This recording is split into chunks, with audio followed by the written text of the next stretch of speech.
Ce que je vous propose, avant qu'on ouvre la parole de Dieu ensemble, je ne sais pas pour vous, si vous étiez emballés de venir ce week-end, est-ce qu'il y en a, s'ils sont honnêtes, étaient là vendredi matin, se disent « Ah ouais, c'est aujourd'hui qu'on va retrouver tous les gens qu'on voit déjà le dimanche matin, et qu'on va passer un week-end, est-ce que j'ai envie d'y aller, je suis fatigué, j'aurais tellement voulu rester à la maison. » Je ne sais pas comment c'est, on fait parfois des week-ends comme ça, où on fait des visites d'église, et on se dit « Ah oui, il y a encore ce déplacement, ce voyage. » Et c'est souvent à la fin, quand tout est terminé, qu'on se dit au revoir, et au fond de son cœur, on se dit « Seigneur, heureusement que je suis venu, parce que tu m'as parlé. » Parfois, il suffit d'une parole. On peut entendre 3, 4 prédications. L'autre jour, on était à la conférence Amsterdam 2023. Un grand événement pour tous les gens qui sont dans le ministère d'évangéliste, qui est un ministère qui se raréfie, je peux vous le dire, dans le monde. On a des pasteurs, où sont les évangélistes, sans compter les autres ministères, il y en a 5. Il y a 5 cordes à la guitare, pas qu'une seule. Et on était avec cette corde-là, les évangélistes, ding, ding, ding, ding, pendant 4 jours. Il y avait 152 orateurs, 152, avec des grands noms du monde de l'évangélisation. Et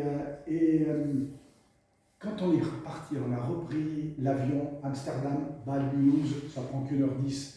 Et là, dans l'avion, je dis heureusement qu'on a passé ces 4 jours. Pour moi, ça a été un avant et un après. De rencontrer des évangélistes. Et mon épouse et moi, on a plutôt un ministère d'évangélistes. Alors, quand les Français nous disent « Vous faites quoi ?» Je préfère dire « pasteur », ça rassure, parce qu'ils ne savent pas ce que c'est, ni un missionnaire, ni un évangéliste. Si dans l'Église, ils ne savent pas la différence, parfois, croyez-moi, dans le monde, ils ne le savent pas du tout. Donc ça rassure de dire pasteur, et en Alsace, ça passe très bien, région très protestante de France. Mais en tant qu'évangéliste, qu'est-ce qu'on a été encouragé de passer ces quelques jours et de rencontrer des hommes et des femmes qui, depuis des années, impactent le monde avec le message de l'Évangile. D'ailleurs, je prie que Dieu lève des évangélistes belges. J'ai écouté récemment plusieurs messages de Fernand le Grand, grand évangéliste, pas seulement son nom, mais son ministère, Fernand le Grand, un grand évangéliste belge, peut-être pas d'accord avec lui sur tous les points de doctrine, sur ses points de vue, mais d'accord avec lui qu'il est temps d'annoncer l'Évangile, le plan du salut, dans nos pays de France et de Belgique.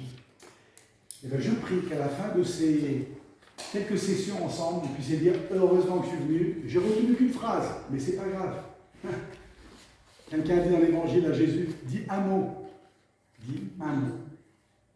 Parfois, nos vies sont changées par un mot, mais un mot qui vient de Dieu. Il y a des avant et des après. Et je prie que ce week-end soit un avant et un après. Vous puissiez dire, comme nous on l'a dit quand on a quitté Amsterdam il y a quelques semaines, de dire « Seigneur, merci d'avoir parlé à mon cœur, merci d'avoir renouvelé ma passion pour toi et ma passion pour ceux qui ne te connaissent pas. » On va lire cette histoire parce qu'elle est vraie, cette histoire, et c'est le tout premier miracle de Jésus qu'on trouve dans l'évangile de Jean. Alors prenez votre temps, Jean chapitre 2, j'espère que vous avez votre Bible avec vous. C'était écrit dans le mail qu'on nous a envoyé. Prenez votre temps, Jean, donc l'évangile de Jean, chapitre 2.